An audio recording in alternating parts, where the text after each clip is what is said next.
Segundo episódio da aula de inferência filogenética, nós vamos falar sobre caracteres e parcimônia. Bom, para a inferência filogenética, a seleção de caracteres é importante, né? A gente pode trabalhar com caracteres, usar caracteres morfológicos, pode usar caracteres moleculares, pode usar outros tipos de caracteres, como caracteres comportamentais, mas são menos comuns. Os mais comuns são morfológicos ou moleculares. Uma característica importante é a taxa de evolução desses caracteres. Dependendo da taxa de evolução, eles podem ter um sinal filogenético melhor ou pior. Tá? Aqui a gente tem uma ilustração disso, numa filogenia, caracteres que têm uma taxa de evolução adequada para se inferir essa filogenia, com poucas homoplasias, que seriam as bolinhas vazadas, né? Já aqui, o que acontece? Você tem muitas homoplasias, poucas homologias, e essas homologias não são compartilhadas, você não tem sinapomorfias que permitem inferir a relação entre os grupos, então você acaba ficando com uma politomia, tá certo? Então aqui o sinal filogenético é muito ruim, aqui você tem um ótimo sinal filogenético. Bom, em termos de propriedades dos caracteres, é fundamental que a gente busque, a gente construa a matriz de caracteres a partir de caracteres que sejam herdáveis, né, passem de pai para filho, óbvio, tá certo? A gente busca caracteres que sejam o mais independentes uns dos outros possíveis, ou seja, que a transformação de um caráter não influencie diretamente a transformação de um outro caráter. Então, o ideal é que sua matriz seja de caracteres independentes. Os caracteres têm que variar, obviamente, se eles forem constantes, eles não são informativos. Eles têm que ser descritíveis, você tem que ser capaz de descrevê-los, principalmente no caso de caracteres morfológicos. Outros pesquisadores têm que ser capazes de enxergar a mesma coisa que você está enxergando. Eles têm que ser codificáveis, ou seja, você tem que ser capaz de ter estados diferentes e bem caracterizados para esses caracteres. E, finalmente, mais importante, eles têm que ser homólogos, ou seja, eles têm que estar presentes em função da ancestralidade comum, tá certo? Como que a gente identifica essas homologias, que a gente chama de homologias primárias, né? A gente identifica essas homologias, principalmente no caso da morfologia, a gente identifica através da forma, da posição, da estrutura, do desenvolvimento embrionário, tá certo? Então, por exemplo, quando a gente tem membros anteriores aqui com diferentes ossos, né? Então o húmero, por exemplo, né? O húmero é homólogo em todos esses organismos, ele está na mesma posição, ele tem a mesma estrutura, ele tem a mesma forma, ele tem o mesmo padrão de desenvolvimento, tá certo? Então a gente identifica essas homologias. E aí, a gente pode também utilizar homologias moleculares. Então, por exemplo, sequências de DNA, sequências de RNA são muito comuns para inferência filogenética. Então, no caso aqui, por exemplo, a gente tem várias sequências, cada linha é uma sequência de um indivíduo diferente, de DNA, que são homólogas. Como é que é a homologia estabelecida? Bom, sequências, por exemplo, que codificam o mesmo gene são homólogas. Mas, então, vamos supor que essas daqui sejam sequências de um determinado gene, sei lá, citocromo B, por exemplo. Agora, dentro dessa sequência, pegando essas sequências, o que você faz para identificar a homologia? A homologia é pela posição do nucleotídeo. Tá? Então você vai alinhar essas sequências na extremidade 5' por exemplo, e elas vão acompanhar essas homologias. E aí você vê que várias sequências, várias partes dessas sequências são idênticas, né? Você tem as mesmas bases, né? A grande maioria delas você tem as mesmas bases. Essas colunas que estão em rosa são posições onde você tem variação de estados de caráter. Então aqui, por exemplo, quase todos têm guanina, mas esse daqui tem timina. Aqui quase todos têm adenina, mas alguns têm timina, tá certo? Aqui todos têm citosina, aqui quase todos têm citosina, menos o primeiro que tem timina. Aqui também, quase todos têm citosina, menos o primeiro que tem timina. Aqui, por exemplo, todos têm adenina, exceto esse e esse que tem guanina. E assim por diante, tá certo? Então a gente tem diferentes distribuições de caracteres com diferentes, os constantes são esses daqui, e os variáveis são esses daqui que a gente usa para inferência filogenética, tá certo? Então a homologia molecular, ela é em termos de posição, ela é posicional. Então, para inferir a filogenia, então a gente precisa dessa matriz de caracteres. Vamos dar um exemplo aqui, pegar sequências muito pequenas, só para a gente fazer um exemplo mesmo, de 5 nucleotídeos, tá? Então uma sequência de 5 nucleotídeos, alinhada, então essas sequências estão alinhadas, a homologia está estabelecida, a extremidade 5' está aqui, a extremidade 3' está aqui, então eu sei que esses caracteres são homólogos, tá bom? E aí eu vou usar isso daqui para inferir uma filogenia dessas 4 UTOs aqui, A, B, C e D, pode ser 4 espécies, por exemplo, tá? Bom, o que a gente pode fazer? A gente pode, por exemplo, imaginar todas as árvores que são possíveis para essas 4 espécies, tá? Para ver qual árvore que a gente vai escolher nesse universo de árvores possíveis, tá? Então, se eu começar a desenhar todas as possibilidades, eu posso começar a desenhar, vou desenhar aqui para A, B, C e D, C com D e B com C, D, aí eu vou trocar, né, B aqui, depois A com C e D, depois eu posso trocar, botar A com B, C e D, e assim por diante, tá? Eu posso botar A e B de um lado, C e D. Então aqui a gente tem 5 árvores diferentes, 5 topologias diferentes, tá? Se eu fosse fazer todas as possibilidades, tá, para 4 espécies, 4 táxons, A, B, C e D, eu vou ter 15 árvores possíveis, tá? Agora, essas árvores estão todas enraizadas, tá certo? O que acontece? É interessante a gente perceber o seguinte, que essas 5 árvores que estão enraizadas aqui, na verdade, representam uma mesma árvore não enraizada, tá? Então, a árvore não enraizada, ela é a mesma, mas você pode enraizar ela em 5 lugares diferentes, né? Aqui, aqui, aqui, aqui ou aqui. Dependendo do lugar que você enraizar, você vai ter uma árvore diferente enraizada. Mas a árvore não enraizada é a mesma, tá?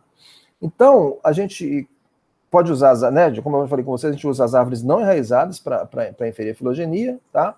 Então eu vou usar essa árvore não enraizada aqui. E, na verdade, essas 15 árvores enraizadas que eu falei que existem, podem ser resumidas em 3 árvores não enraizadas, tá? Então, para 4 espécies, para 4 táxons, existem somente 3 possibilidades de árvores não enraizadas. A e B ligadas nesse nó, C e D nesse nó e os dois ligados, ou, em vez de A ligar com B, A pode ligar com C e B com D, ou A pode ligar com D e B com C. Só existem essas possibilidades. Cada uma delas representa 5 árvores enraizadas, dando um total de 15 árvores, como eu falei, tá bom?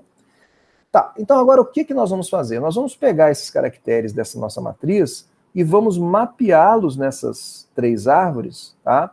Nós vamos usar aqui a parcimônia como o critério para a gente fazer isso, tá bom? Depois a gente vai falar mais sobre outras possibilidades, mas aqui a gente vai assumir a parcimônia como um critério aqui, uma filosofia aqui para poder mapear esses caracteres. A gente vai mapear um por um, tá? Vamos começar pelo caráter número 1, tá? Esse daqui, ó, tá? Então, espécie A tem adenina, espécie B também.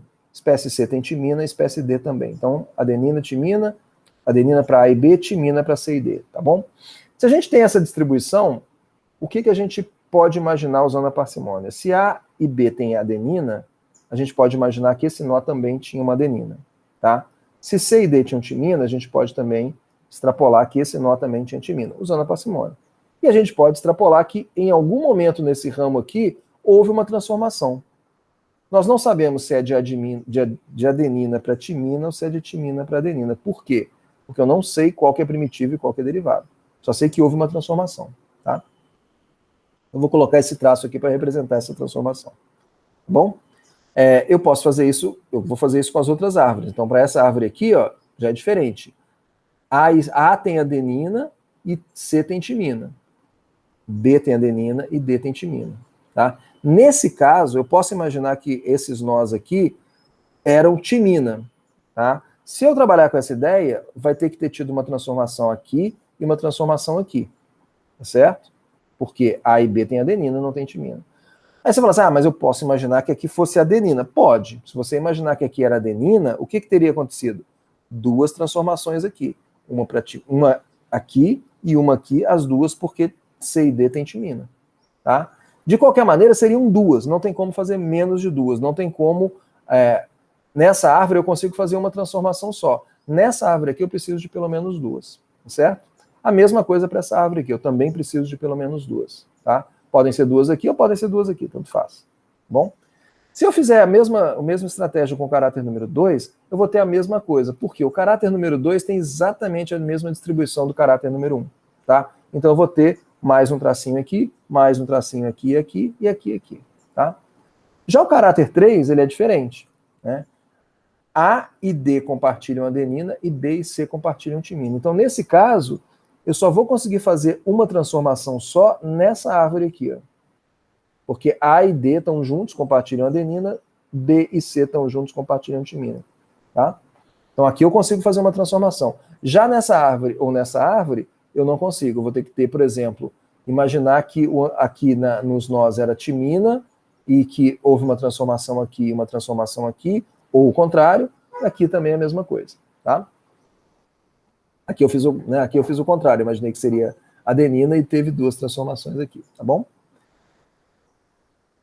O caráter 4, cada espécie tem um estado diferente, tá? Então não tem como, independente do estado que você imagine para os nós intermediários aqui, tá? Você vai ter que ter 3 transformações, uma aqui, uma aqui, uma aqui, tá?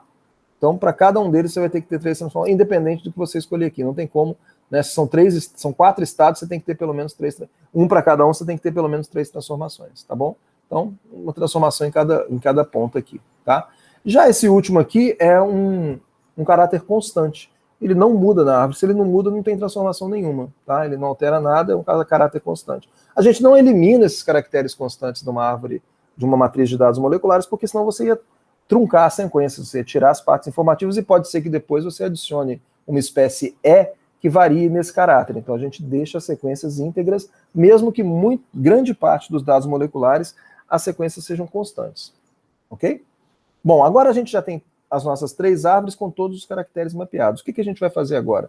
Nós vamos contar o número de transformações, ou o número de passos. Isso nos dá o comprimento da árvore total, né? Então, a gente vai contar esses tracinhos. 1, 2, 3, 4, 5, 6, 7. Então, essa árvore aqui tem 7 passos. Essa árvore aqui tem 8 passos, essa árvore aqui tem 9 passos. Tá certo? Então, essa topologia aqui, não enraizada, ela tem um número, ela permite um número menor de passos do que essas duas, usando a parcimônia. Se ela permite, então ela é a árvore de máxima parcimônia, tá certo? Então essa árvore aqui é que a gente vai escolher como de máxima parcimônia. Só que ela não está enraizada. Então o que a gente vai fazer? Enraizar usando o grupo externo, tá certo? O grupo externo é A, eu já sabia disso desde o começo, tá? Só que ele não teve nenhum tratamento diferenciado na análise, ele simplesmente vai ser usado para enraizar. Então eu vou usar A como grupo externo, vou enraizar a árvore nesse ponto aqui. Quando eu faço isso, eu tenho essa topologia enraizada aqui, onde A é irmão do clado BCD e B é irmão de CD, tá certo? Então a raiz está aqui, ó.